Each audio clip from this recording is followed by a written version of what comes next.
say my partner's going on more dates than I am, or has more serious partners than I have, I can start to feel jealous or envious of that, of like, oh gosh, I wish I had those things. But then sometimes when I stop and think about it, I'm like, I don't actually want that right now. Like, I don't have the time for that, or like, I don't even really feel like it.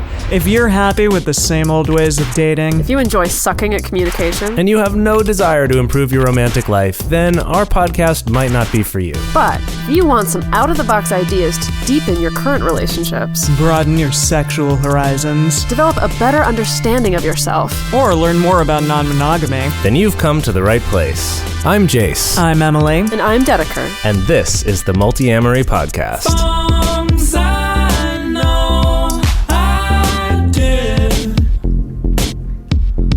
Forcing me to form myself to fit. On this episode of the Multiamory podcast, we're talking about equality in relationships. Is it really possible to be truly equal in a relationship? And what does that even mean to be equal? I have no idea. That's why I wanted to do this episode. We're just going to front load you with a bunch of questions as per usual. Right. Maybe we'll answer them, maybe we won't. Exactly. So in the past, right, like if we're thinking about good old traditional family values, the normal division of labor was all along gender lines, right? Yeah. The man would work and make money and provide monetarily for the family, while the woman was in charge of Woman's work. Cooking and cleaning and raising the children. But obviously things are different now, right? When we were talking about this before, I mean, one of the biggest changes is the fact that it's not generally possible for most people to live on a one-person income, Yeah, right? that's true. That's changed. That's not a thing. Especially not in LA. Yeah, seriously. Right? But I think in most places too, I mean, there are rare exceptions where people make a ton of money and people will try to hold this up as like, oh no, look, we can still have these traditional gender roles and they can work out great and equal. But that's a very small percentage of people who have a job that makes them enough money that the other partner doesn't have to work, right? Yeah. And this is also assuming the other partner doesn't want to work, Yeah. right? Which is another big part of the equality movements that have been going on. Is like, sure, maybe that would be fine and equal if that's what both parties wanted, right? And that ingredient was missing even back then, even when it was possible for one person to support an entire family. Yeah, Right? for sure. So things are very different now. Yeah. So I also was just wondering, like, because women are in the workforce now, kind of what does that look like in terms of like giving your fair share or equal division in the relationship? Like, how do you know if you or your partner is like putting in the same amount of the work in the relationship or in the child rearing or whatever it is? And also, when you have multiple relationships, like, what does equality look like there? Right. And is it even a thing that people should strive for? Right. I also like didn't know, it just is sort of a foreign concept to me. I mean, I get it, and I get it's a nice thing to strive for, but there's so many what ifs and there's so many potentials for that to not exactly be what's going to happen. Well, I feel like this opens up an even broader topic outside of just division of labor for if you're in a relationship where you're cohabiting or where you're raising a family together. But I think it also goes into a much bigger question of like, do the general dynamics in your relationship feel equal? Yeah. You know, like, do you both feel empowered, as it were? Do you both feel like you have agency? I think it gets into this much bigger question beyond just like the day-to-day logistics of like, how do we split up the chores, for instance? Oh, yeah. Well, and I think the other thing that we want to explore in this episode is just that question before of, is equality something that we want? And kind of what does that mean, right? Like, what does equality mean? Because I think people can get caught up in certain aspects of that rather than sort of seeing the impact it's actually having on the people involved. Because like we've talked about before with the idea of non-hierarchical non-monogamy, right? Polyamory, where you don't have a very clear primary, secondary partner, that some people take that to mean like, oh, that must mean in order to not do that, I have to spend exactly the same amount of time or do exactly the same things with all my partners. And we're always the first ones to be like, no, no, no, no, no. That's not what that means. That's absurd. Like, you don't spend exactly the same amount of time with all of your friends or all of your relatives. Like, that's not what we mean.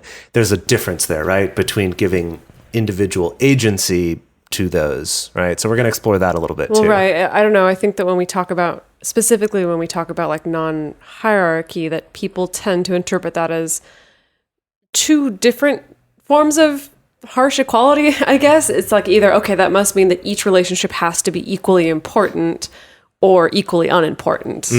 Like, I think I get those interpretations a lot. It's like either that means like, oh, that means you have to like live with all your partners in the same house and you're a big polycommune. You're just a big polycommune, or it means that like, oh, that must mean that no one's important to you and like you keep everyone at arm's length.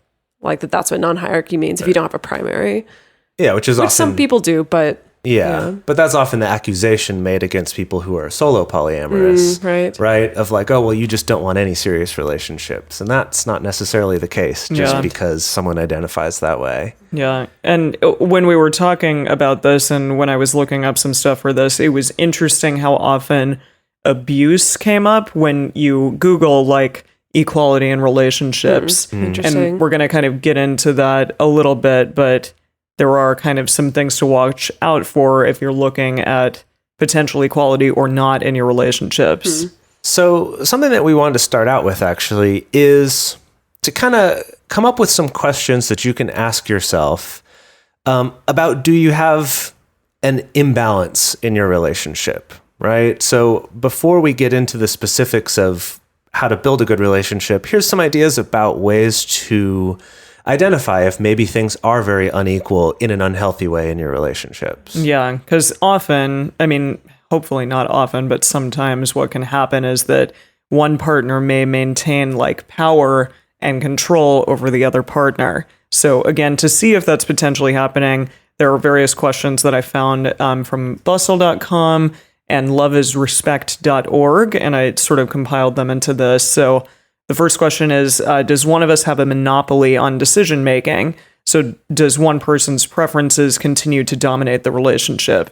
Even if it's just as simple as like, okay, we always go to the restaurant that this person wants to go to, or they are the ones who always make the plans in the relationship. Right. Is that happening? It can also be really common for that in particular to be a little bit tricky, because the fact that I know I've definitely been in relationships in the past where not only have I been with someone who's maybe just used to taking charge more, but I'm also been used to giving that up to someone. Like I'm very quick to just be like, okay, well, whatever you want to do, or well, how about you pick the best plan, or and it's not necessarily like, oh, I'm being domineered into this, but it's like I also enable this imbalance to happen. That's obviously not always the case with, especially if it's a really an abusive relationship. It's not always the case, but that does happen. But that's something to think about on either end. And then, this next one is a little heavier. Do either of us often feel put down by the other person in an argument? Does one of us have to constantly explain themselves or like who they were with or where they were? I definitely, the very first really big relationship that I had I was in high school, that was something that my partner always asked me, especially later on, was like, I saw you here, or I heard some friends of mine said that you were out at the mall at like 10 o'clock, like what were you doing there or whatever. Like needing to give an accounting of every minute of your day. Exactly. Like, what were you doing? Who were you with? Totally. Yeah, definitely. I think this is interesting because I feel like these are almost two totally separate things, right? Because there's that, but then the first part you talked about, like always feeling put down by the other person in arguments. Yeah. I think that one also can definitely come up a lot. Yeah, and it was interesting because the articles that I read kind of put these two together, just saying like, does one person constantly have to explain themselves, or do they feel like they're the bad guy in the relationship or whatever? And then that moves on to the next one. Does one of us gaslight the other about any abuse that might be occurring? So is that abuse minimized? Is it made light of? Is the blame pushed to the other partner, for example? I'm sure we've all been through this in some way, shape, or form. But yeah, that obviously can get really intense. Yeah. And then are each of our boundaries being observed, or does one of us constantly push the personal boundaries despite clear communication? So the next one is one of us constantly in charge of the emotional labor when it comes to the relationship? And then also, do either of us walk on pins and needles around the other person to prevent issues like rage and lashing out? And I think this is a really specific big one to think about, because that can be the case with certain types of partners. Like, if someone's way more of a peacemaker, then they may try to alter their behavior so that they don't like get into a situation where their partner is going to be upset for any reason.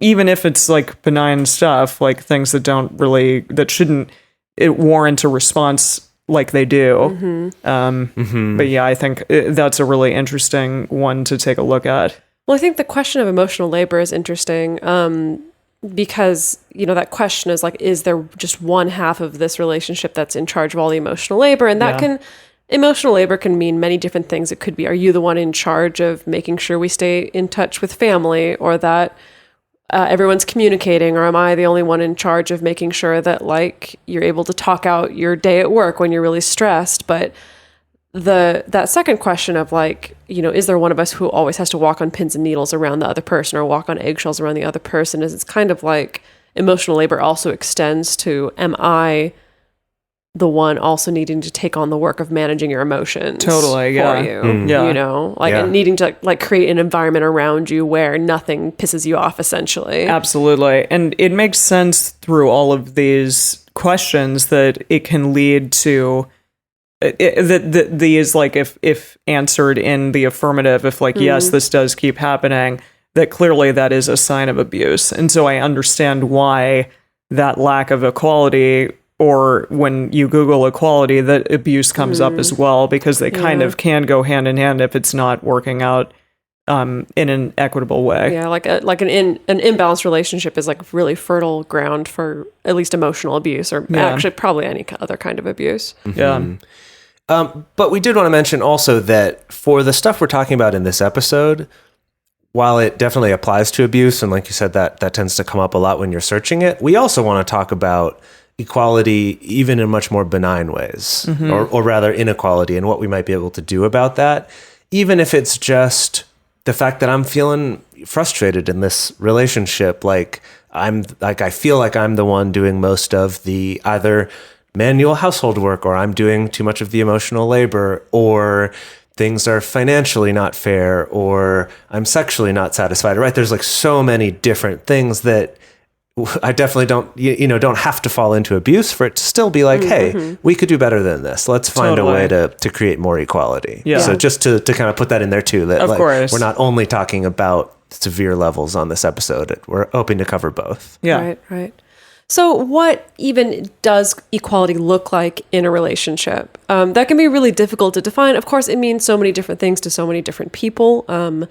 For some people, the biggest issue that comes to mind is, for instance, sharing child-rearing responsibilities. If they're with a partner that they're cohabiting or maybe co-parenting with, some people think that it's all about making sure that you do an equal division of household labor or of emotional labor. And for others, again, like we said at the beginning of the episode, it's more of a bigger topic around, equality is attached to feeling mutual respect or feeling mutual trust in each other and in the relationship as well. Yeah. And again, like Jase was saying, that again, it doesn't have to go into these very extreme levels of abusive territory to be something that you can strive for or to feel when things are out of whack or imbalanced. Yeah.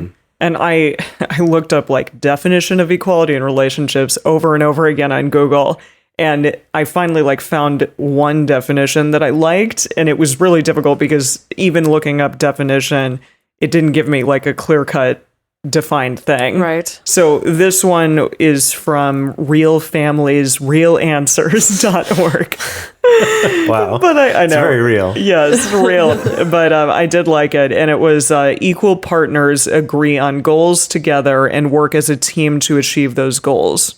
So, yeah, I mean, it's not quite, I don't even know, but I liked it. I like it because, I like it when I think about it in a sense of really expanding how we're defining the term goal to be outside of just, we have a goal of let's buy a house in the next 5 years and let's work together as a team to save up that money and then buy a house. Like that's one thing. You could definitely do that.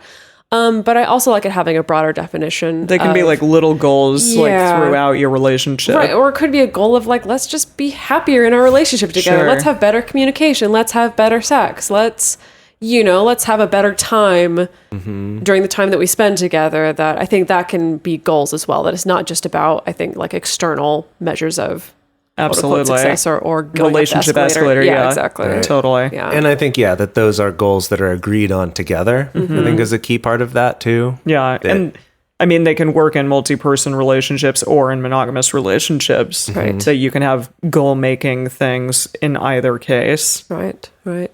So I want to take a quick interlude. It's not going to be that quick. This is good stuff here. Okay. Can I say brief? Sure. I'll just say we're going to do an interlude here. An important interlude. An important interlude that needs to be a part of the conversation when we're talking about equality. And when we talk about equal partnership or equal relationships, it doesn't necessarily mean it's all cut and dry, half and half, mathematical. We can put it on a spreadsheet and like equally track it, essentially. I think for us, the concept of equality in relationships or an equal partnership, it also incorporates the concept of equity. And equity and equality, they're related, but they're a little bit different. Essentially, equity kind of boils down to, rather than things being, cut and dry, half and half, it's about the people in the relationship feeling kind of equally empowered, having the same amount of agency, having feeling empowered to be able to like make the choices and get what it is that they need in order to feel happy, which at the end of the day may not be 100% 50-50, stuff like that. Yeah, I'd like to add to that definition that equity in a relationship also takes into account the fact that we're not the same person. Right. Right? It takes into account that we may have mental, emotional, or physical not only differences from each other, but even just different preferences from each other, right? That it's not something that's just once it's 50-50 exactly, then we'll both feel equally good. Right. Yeah. And so we're going to give some examples here. The first one is if you have financial disparity between the two of you, say someone does make an absurd amount of money and they can pay for everything, they can pay for living expenses, etc., but that the other partner still gets a say in how that money is spent, potentially if they're living together, if they're married.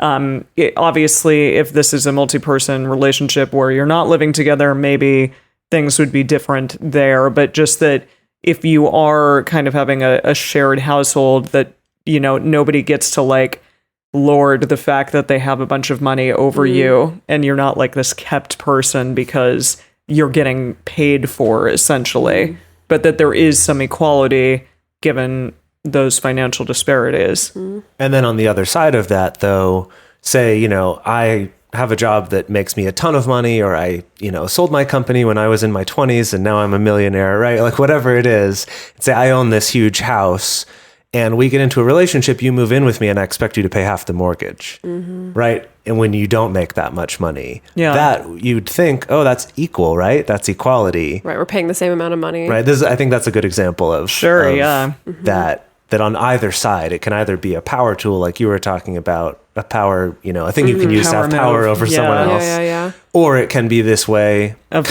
another way to get power over someone. By now, I'm financially burdening you much more relative to what you have than what I have. And now that's also not equitable, even though I could say, oh, it's equal. Right. Totally. Yeah. There can also be disparities around disability or illness. So for instance, if one of you in the partnership is chronically ill or has some kind of disability that the other one doesn't, that, when it comes down to things like how you split up household chores, even if you get out your chore wheel and make it all very, very equal of like, okay, well, on Mondays and Tuesdays, like you do the dishes, and then on Wednesdays and Thursdays, I do the dishes, and like we switch off, that even though it's equal, because of the fact that you have different physical abilities going into that, means that it's actually not very equitable. And so again, it's the kind of thing where it's like, we need to take stock of what everyone's bringing to the table here in order to make something feel equitable and equal, even if it's not, like, again, like I said, this very, very, dry. yes, this like very clear black and white division of things. And while those examples are, good ones because they're very obvious and they're very easy to understand, the truth is that there are millions of different subtle things that could keep something that looks objectively equal from actually feeling equal to the people involved, or at least to one of the people involved. And so that's, and like I said, this could even just be preference, right? Like, even just to be super simple about it, one person might really enjoy one task that the other person hates, for example. And in the interest of equality, we split that up so we both do it equally. Whereas for one person, that's enjoyable to do, and the other person, it's very much not, right? Like, that's even just a super simple, like, no brainer. And it's like not loading something the dishwasher. You get to do that. But I guess what I'm getting at is it's something that's not so obvious from the outside. Whereas like the money or a disability or an illness seems very obvious, I guess, when you look at it from the outside, that something like that might not. But it still factors in, especially when you have lots of those that are all compounding on top of each other. Right. Right. Yeah. So in order to have these conversations, both partners need to feel enabled to speak honestly and to speak, clearly, and to express how, the fairness or the equity of this feels to them. And unfortunately, doing that is much more difficult than it seems. Right. Yeah. And I think some things that can happen occur just probably because of our insecurities that we have, like, surrounding our partners.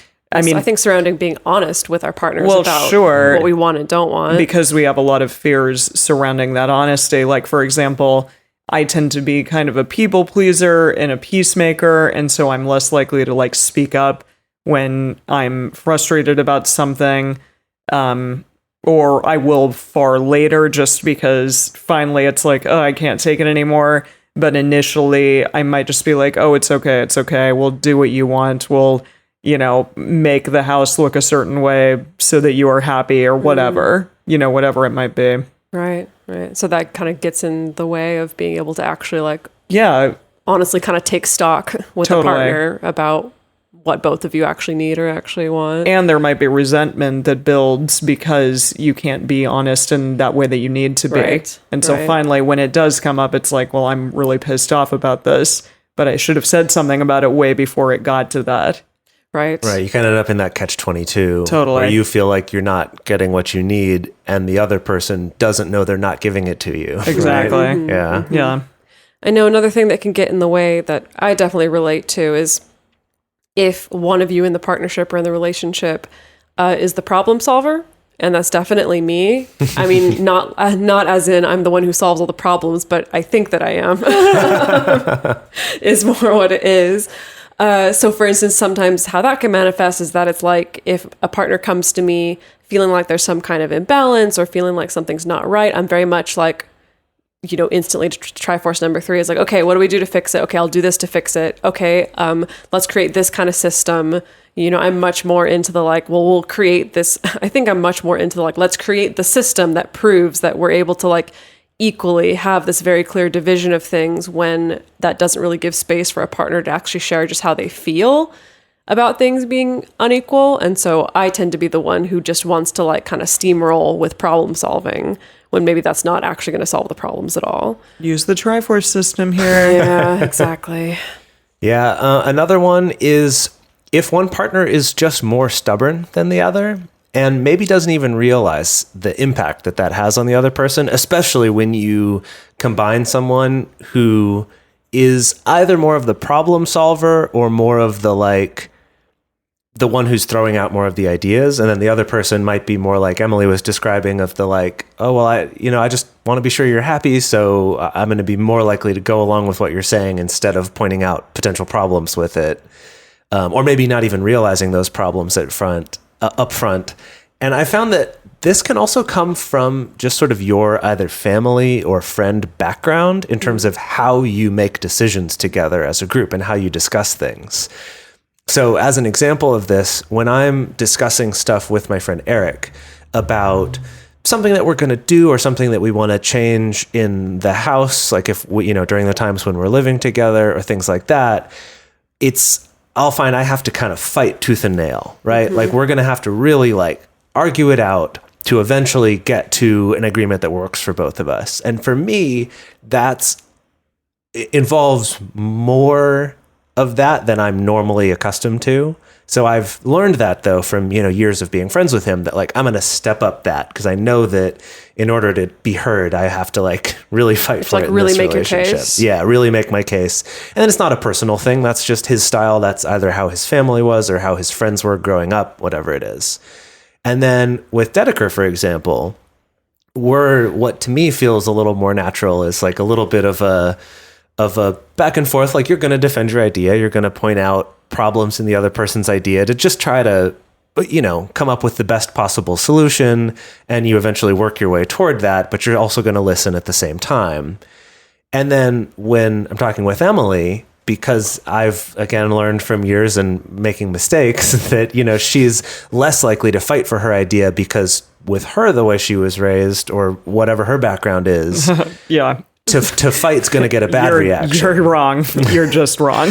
Right. Yeah. That if you try to fight, that's just going to get you hurt. Yeah. Right. So I've had to learn with Emily to turn off that thing of like, oh, well, but what about this? Like, oh, let me argue my case a little bit more and instead try to, be a little bit softer and listen more and kind of, okay, coaxing, like, tell me more about what you think about that idea. Yeah.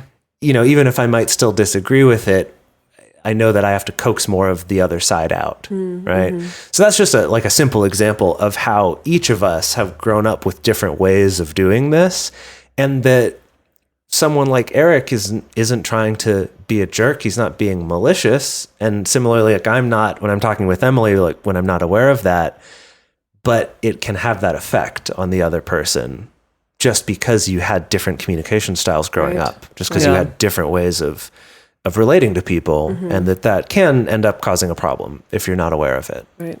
Yeah. And on that same note, like, definitely I have very anxious attachment style where I get scared of like a partner losing or me losing a partner or they're leaving me or something. And so I'll just compromise or, say, okay, you win, whatever, because I don't want to lose that person, for example. So that thing may become unbearable later on, but in the moment, I may just be like, okay, never mind, like, you win, because that's easier. It's easier to like take on the blame or whatever in the moment than to fight for what I really think is real just because I don't want to lose the person.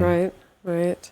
Yeah. And I mean, gosh, that's something that like I think really drives a lot of people to stay in relationships that are really unequal, is because of that same thing of that. It's like we'd rather be in an unequal relationship or an imbalanced relationship than be alone to risk feeling hurt in that way.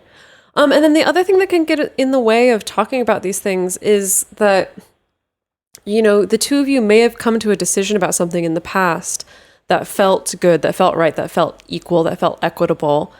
But as the relationship shifts, as people change, as people grow, as situations change, it may not be equal or equitable anymore. And so what felt equal at the beginning of your relationship may not now. And of course, that can apply to all the examples that we gave, that if your financial situation changes, if you get chronically sick, or if you're dealing with like chronic pain or something like that. I think I see this with a lot of people when they're opening up, that a lot of people who are coming from a monogamous relationship, it's really common to see like, well, at the beginning, we kind of started out and it felt equal. If it's like, okay, well, I'll go out on a date on the nights that you go out on a date. And like, I'll only go out on a date when you also go out on a date. And like, we'll keep it equal that way. But then as time progresses, as like their other relationships develop and form and kind of, continue to grow organically, then they realize like, actually, this doesn't feel equal anymore. If I can't make plans with my girlfriend unless you have plans with your partner or whatever. And now we need to kind of change our agreements so that they actually do feel equal again. Yeah, man, I've just heard that one come up so many times. Yeah. I know. That people think that's going to make it feel more equal. But to be positive about it, to bring some optimism into it, which is not normally my role in this show. It's really not. What's happened to you? To be fair, like I think I do get a lot of clients who they recognize that themselves. That's like good. they started out being like, okay, we thought that this was going to be equal and this is going to work, and then like a month later we realized like actually this isn't really working. Let's dump this and try something better. So a lot of people Understand that. Yeah. I think good. like they figure that out pretty quickly. Yeah. Not everyone, but at least my wonderful clients do. So now we want to ask the question, how do you make your relationships equal? Right? So relationships ideally won't be about constant self-sacrifice. And one should ask themselves, how can I fulfill my own needs? How can I get those fulfilled while still also being able to fulfill my partner's needs? That's the ideal, right? That's what we should all strive for, yeah? Yeah. So we came up with some questions to ask for that. So the first one is just to ask yourself, what do I need right now? Is this a physical or is it an emotional need, right? And I think that there's also other categories, right? Is it a need about time? Is it more about feeling a burden from something that feels too heavy for me, right? Like it's kind of trying to really get to like, what is it that feels off for me? Am I feeling a lack where like I think my partner's getting something and I'm not getting it back from my partner? Yeah. Right. And I think the challenge with this one, Because this one kind of touches on sex, which I think sure, is a challenging one for a lot of people. And that's one that I was hesitant to include because I was like, keeping sex equal, like nobody should have sex if they don't want to. But then also people do have needs and you want those needs to be fulfilled and met. So where can the compromise happen? Yeah. And I think that's where we get to that question of like, how can I fulfill my own needs while also fulfilling my partner's needs and respecting their needs, right? Yeah. Sure, to use sex as an example, if I feel like I'm not getting enough sex, I could feel like, hey, this is unfair, right? There's not equality here because I'm not having, I'm not getting as much sex in this relationship as I want.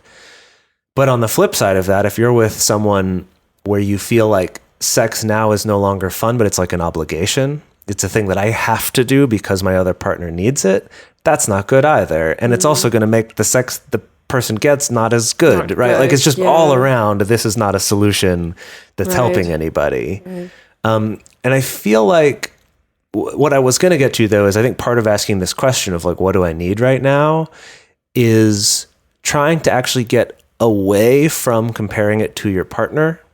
Like rather than, well, they get this and I don't get this. Because I fall into that trap a lot of being like, well, my partner has this, I wish I had that. That's not equal. That's not fair. And instead asking the question of, well, what is it that I really want? Is there something that I want to have in my life that I'm lacking? And I think I've given this example before of just like, say my partner's going on more dates than I am, or has more serious partners than I have. I can start to feel jealous or envious of that. If like, oh gosh, I wish I had those things. But then sometimes when I stop and think about it, I'm like, I don't actually want that right now. Like, I don't have the time for that. Or like, I don't even really feel like it, but I'm getting caught up in comparing myself. I'm getting caught up in that sort of objective spreadsheet equality, right? Yeah. Of, I must be not getting what I want because it's not equal. Yeah. Right. And it can be easy to get caught up in those. So instead to ask kind of, what is it, if I'm upset, is there something I'm lacking? And it might not be what I think it is at first if I'm comparing. Right. And then the next question is, can you sacrifice your own needs to meet the needs of your relationship without feeling resentment? So I think this would be a good question, like Emily in your example. For sure. Of if we're all going to make certain compromises, certain sacrifices at different times, is this one I can actually make and feel good about? Yeah, and stick to it. Right? That's a good question. And be honest with yourself in this moment too.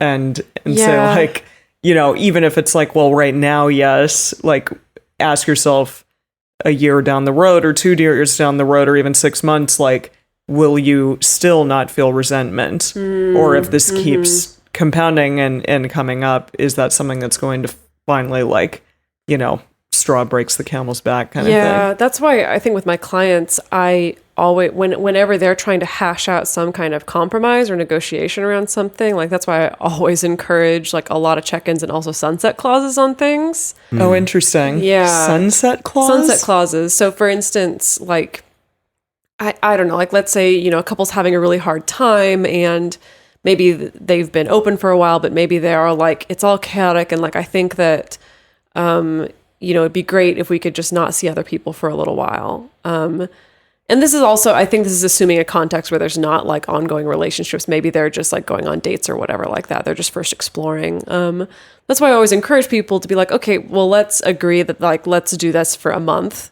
and see how this feels, you know, as long as this is a decision that's not going to like break someone else's heart, you know, or have like some huge impact on someone outside the relationship. Like, let's just try this for a month and see how that goes. Because again, if it's something that we agree to just interminably, there's a lot of opportunities for resentment to come up. Yeah. And I think also along the same lines, that question of like, can you sacrifice this particular need without feeling resentment? That's really hard for people to ask that question when they're in NRE.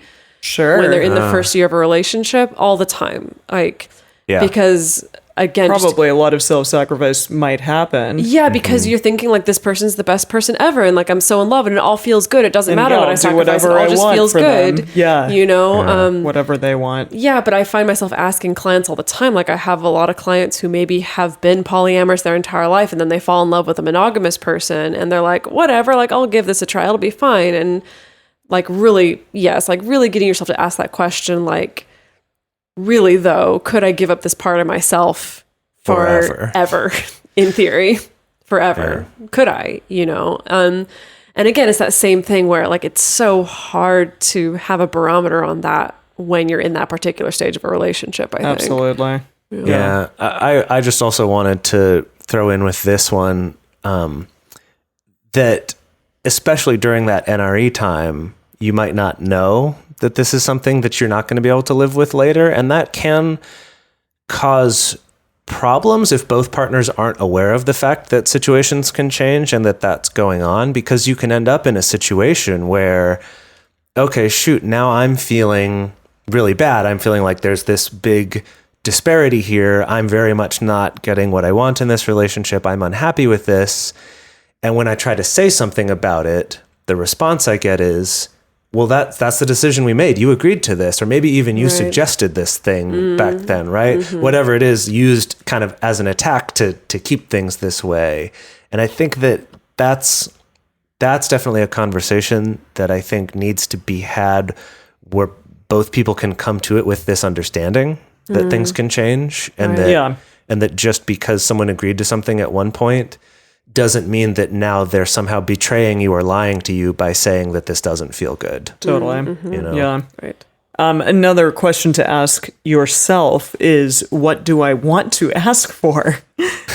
Which I think is difficult. It's a difficult question to pose to yourself, just simply because so often you have really intense feelings, but you don't know why necessarily, or you're just sitting there like, I'm angry and I want something from my partner, but really like compiling or putting together a very succinct, good question saying like, this is the thing that will ultimately help me, and I'm going to ask you for it. I think that's a very difficult thing to do for a lot of people. Yeah, well, I think the disparity between feeling the need versus what you're actually going to ask for, because I feel like we're so used to it being something along the lines of like, oh, well, I feel like I need more sex from my partner, so I'm just going to ask for more sex from my partner. Yeah, but it's like, do you just want intimacy? Right, exactly. Like, or is it more like, actually, I don't need more sex. Like, maybe it's actually, I just want more physical touch from you more times, or I just want to be able to talk to you about sex more often. Like, I think that's the thing, is it's like after you feel the need, it requires a little more of the diving in process to figure out. And this could be, I think this is a combination of both diving in like by yourself, figuring this out, and also discussing with a partner of like, okay, but what actually could be the solution here. Because often the thing that I always end up saying to people is the thing that you think is the thing is probably not the thing. So that the thing of thinking like, oh, I need more sex from my partner, that may not actually be, it may not just stay at that surface level. It may be something a little bit more nuanced or a little bit deeper. Totally. Like, I actually just feel bad about my body sometimes, or I'm wondering does my partner find me sexually attractive? So maybe what I need is affirmation with not just like more sex. Right. Because maybe that won't actually fulfill that part of what I need. Or it could be just, I just need to be able to have an orgasm more often. Sure. And to like have it to be okay to like masturbate sometimes. Yeah. You know? Right. Yeah. Stuff like that. The next one is, how does my need impact my partner? So again, along those lines, because I think so many people with sex, this is an easy one, but sure, they'll really ask a lot or get upset when somebody says no. And so that does affect your partner in the moment. And that's really something to look at and think about. Does my need for sex and my continually hounding my partner for it, how does that make them feel? And is that something that I need to look at? Yeah. And I do want to have a little bit of an aside here to talk about some research I was reading about recently. Okay. And this, asking yourself the question of how does my need impact my partner, I think really touches on this. And this is based on actually a whole collection of studies. So this wasn't just one study, but it was an analysis of a number of studies done showing that the idea of putting yourself in someone else's shoes and trying to imagine how they feel about something has actually been scientifically shown to not make you any more likely to accurately predict how that person feels. However, it will make you more confident that you think you know how they feel without actually making you any more accurate. You'll just think you're more accurate. The one good thing they have found to that is that it does help you get out of an egocentric way of thinking, which can be helpful and can be a good first step. So that's not to say never try to put yourself in someone else's shoes. However, with a question like this, how does my need impact my partner? Well, what the studies found is that the most effective way to know how another person is feeling is to ask them. They had to study that, did they? Right? Apparently. Is to ask them, and then also, I think more importantly, to believe them, to trust them, even if it doesn't make sense to you. Interesting. Because like we were talking about with the different debate styles that you were raised with, there's all sorts of other little values and priorities, and certain things have more meaning to you than others, that we're all calibrated a little bit different with that. And so you might think, well, if I were you, I would feel this way. And the person feels a completely different way. It's not like, well, no, you don't. That's not actually how you feel. Or you must not understand how you feel. But instead, to actually trust the person will more likely, it's been scientifically shown, be more likely to get you an accurate result of how that person feels. Yeah. Right. So I think this one's an important one to not just think about yourself, but also to include your partner in that conversation. So it's not like, I'm coming to you now with all the solutions because I've already figured out how this is going to impact you, right? Yeah. Which the whole problem-solving steamrolling thing can fall into that, right? But instead, here's what I'm thinking. How would this impact you, right? How would this feel to you? How can we work together toward this and maybe adjust what I was thinking? Yeah. Right. Yeah, and then finally, the last one is, how does my need impact my relationship? So the relationship as a whole, not just to the other person, but both of us together. All right, now let's get to the real questions. Yeah, I'm going to bring us back in with a question that we get all the time. And we talked about this a bit at the top of the show about specifically when you're talking about like non-hierarchical polyamory or non-hierarchical non-monogamy, that a lot of people are like, whoa, hang on. So does that mean like everyone's equal? Does that mean that like you don't care about anybody? Or does that mean that like you spend the same amount of time with everybody? Right. Or does that mean that you spend the same amount of money on everybody? Or does it mean that like you're all going to join a weird commune or like live in the same house together, stuff like that? And a lot of people struggle with this. Like I think people who do want to practice some form of non-hierarchical polyamory, they do struggle with like, how do I make this all feel good for everyone? And I think it is easy to fall into the trap of thinking that quote unquote like equal relationships means that you do have to spend the same amount of time or the same amount of money or has to be the same frequency of sex or even that you have to feel exactly the same about all your partners or that you have to use the same label for all of them, which is not necessarily the case. And in reality, again, I think it's easier to incorporate this idea of equity that we also talked about at the top of the show, which is, you know, empowering all of your relationships and all of your partners with what they need in order for the people who are in that relationship to feel successful or to feel happy. So, you know, that may look like, you know, you spend, I don't know, like maybe that does look like you spend 4 days out of your week with one partner and then 2 days out of your week with another partner. But if, you know, partner B feels good about 2 days of the week, or maybe that's the only amount of time that they have and they feel happy about that, then that to me looks like equitable relationships, because it's like you're kind of putting in the time and effort needed to make everyone feel happy and successful in their relationships. And it's a compromise, like maybe they, or it's both of you deciding at the same time, like, this is what we want. Like maybe partner B doesn't want to give you any more than 2 days a week, Right. and you don't want that either. Right. So that is equal. But bearing in mind that that can change. It can be open to change, because I think that I see a lot of people, like, especially I think people in more hierarchical relationships being like, well, 6 days out of the week goes to my primary partner. Like, I have 1 day a week. And so when they start dating someone, they're like, well, you know, from the beginning, I have 1 day a week. I have 1 day a week. And maybe at the beginning of the relationship, the person's like, yeah, great, awesome, 1 day a week. Honestly, I don't even know you that well. So 1 day a week sounds great. But then over time, that can change. And it's kind of that same thing that we were talking about earlier, that then it can fall into this like, well, you knew from the beginning only 1 day a week, you know, but it's like, but maybe that changes. Maybe that's not what that partner needs anymore and they need something else. And so it's about, I feel like it's about being able to shift and change and have that fluidity in order to be able to make all of your relationships, I guess, make everyone who's in a relationship with you at least feel like they have equitable access to what they need in order to be happy in the relationship. Yeah. Well, and I do want to add on to that, though, because I'm hearing, you know, the screams of all the people listening. Which people specifically? Well, the people who are hearing this and they're thinking, well, no, because in my life, I have all these people who want all these things from me and I can't give that to all of them. Right. And so I think something that's worth mentioning and like being very aware of is if you can try to focus first on understanding what needs you have and also what availability you have, and then approaching it as, this is my time that I have that I'm making available to some of my partners. And that means, you know, making time for yourself, however much you need, right? For your professional stuff, as well as your social life or your family engagements, or even just your alone time, right? Taking that into account.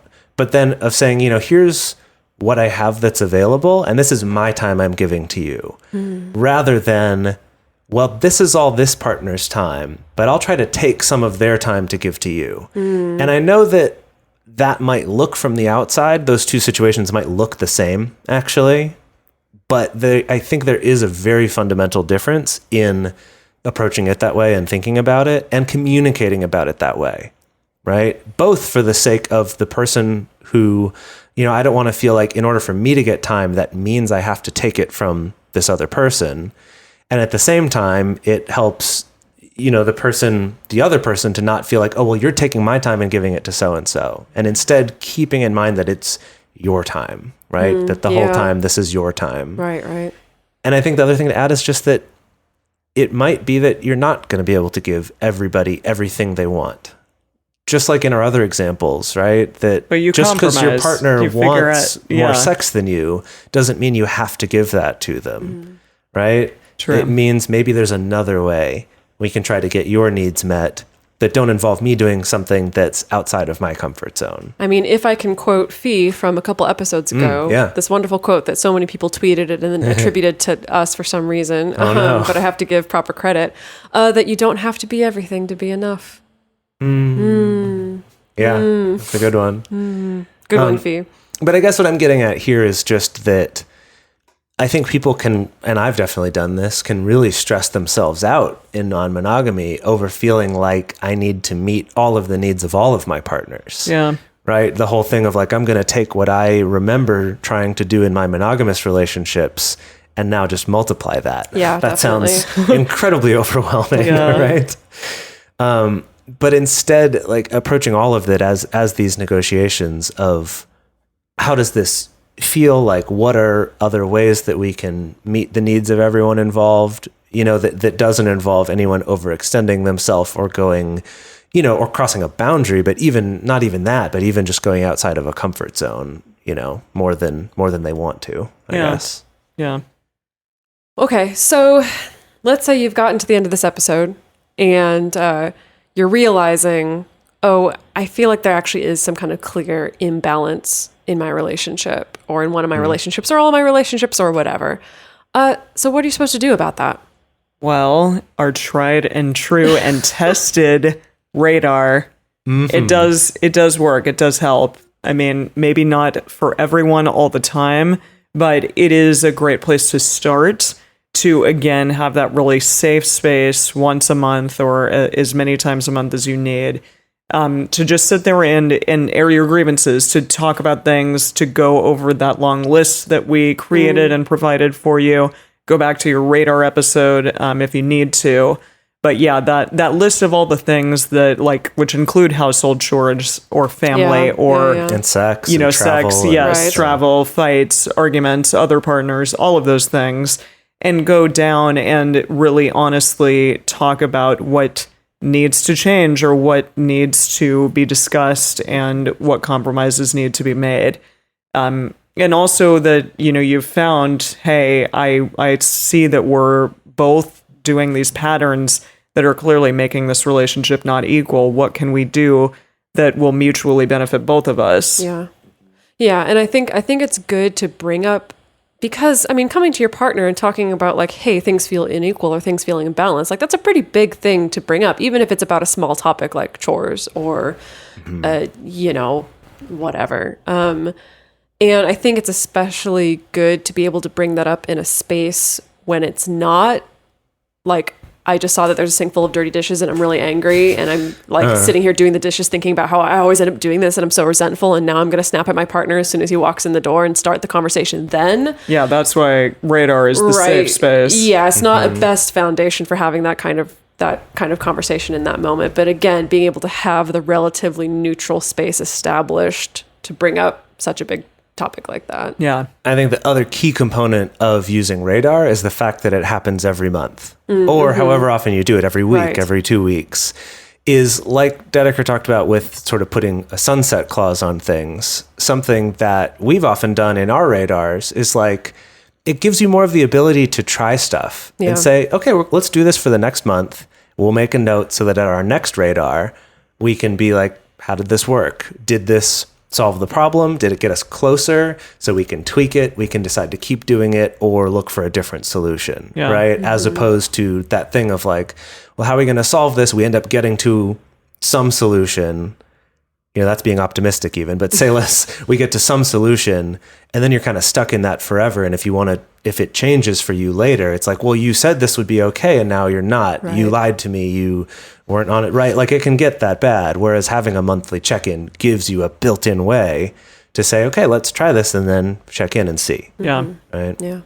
And another thing to bear in mind, like if you've become aware of some kind of imbalance in your relationship, whether that's you've realized it, your partner's brought it up or something like that. When you're talking about it, I think it's really important to allow space for multiple narratives. And I know we've talked about this on the show before. I just don't remember which episode.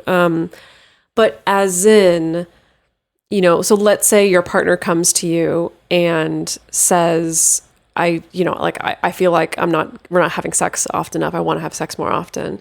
And this is a big surprise to you because you're like, actually, I felt great about our sex life. I thought we were having a lot of sex quite frequently. I thought it was fine.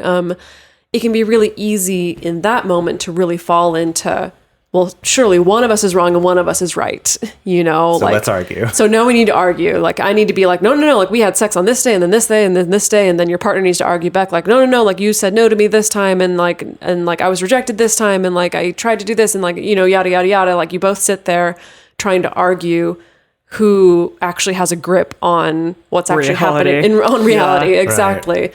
When the truth is that like sometimes there can be multiple realities, not necessarily in a sci-fi way, but who knows, that there can be multiple realities in this relationship, that like what your partner feels is not enough sex feels like a perfect amount of sex to you. And maybe you didn't realize it until then. And so I think that's just something to bear in mind coming into these conversations of realizing like you feel this way, your partner feels this way. It's not necessarily the case that one of you is wrong and one of you is right. Like to both of you, that feels true. And there's no way of objectively knowing what actually is true. And using that as a basis for then talking about things moving forward. And like, I can't even tell you the number of times that Jase and I have had the conversation of like, I felt like I've been doing all the chores lately. Like, well, I felt like I've been doing all the chores lately. And like, that should be your cue instead of it being like, okay, well, we better figure out who's actually been doing all the chores lately. Like that should be a cue of like, oh, let's talk about why we both feel that way. Right. Let's talk about there must be something going on here. Like, let's kind of try to pick this puzzle apart of like why it is that we both feel that way and how we can both feel better, as opposed to trying to impose my reality on the other person. Yeah, and that's actually led us to some really cool realizations of, oh, actually, this wasn't about who's doing the chores, but it's about who's keeping track of whether the chores are getting done, right? That's actually where the stress was coming from more than the actual mechanical washing of dishes or cleaning of a bathroom or whatever it was. Yeah. But so once you can stop worrying so much about the like, I love the spreadsheet equality, the objective equality argument, and instead about like, well, what's going on? Like, what's feeling bad? Right. And that's what led us to that, which was really cool. And I think with the sex thing, it can, allowing space for multiple narratives can open up a lot of different possibilities, because it could just be like, you may realize actually like it's not about the frequency of sex, it's about the way that I feel rejected, or it's about the way that you say no to me, or maybe for me it's not about like the frequency of sex, but it's about like the quality of sex that we have when we are together. Like I think that in allowing for there to be multiple realities and not getting into that nitty gritty of like, we've got to try to prove each other wrong or right, that it allows you to be much more expansive in that conversation about what's actually at the foundation of this perceived inequality here. Yeah. I think it also goes back to that idea of just actually believing the person when they tell you how they feel too, where say it is that you want more sex, and it's not any of those other things about quality of sex or whatever. It's just literally you want more sex, and the other person says, literally, I don't. That's true, that both those things are true, and it's not that one person's wrong or trying to hurt the other person, but starting from that place of, okay, I believe you that your reality is different from mine. Now where do we go, right? And again, I think it, like Dedeker was saying, it opens up other possibilities. It opens you up to being a little more creative and trying to come up with solutions instead of just, we have the same argument over and over again. Yeah. Right.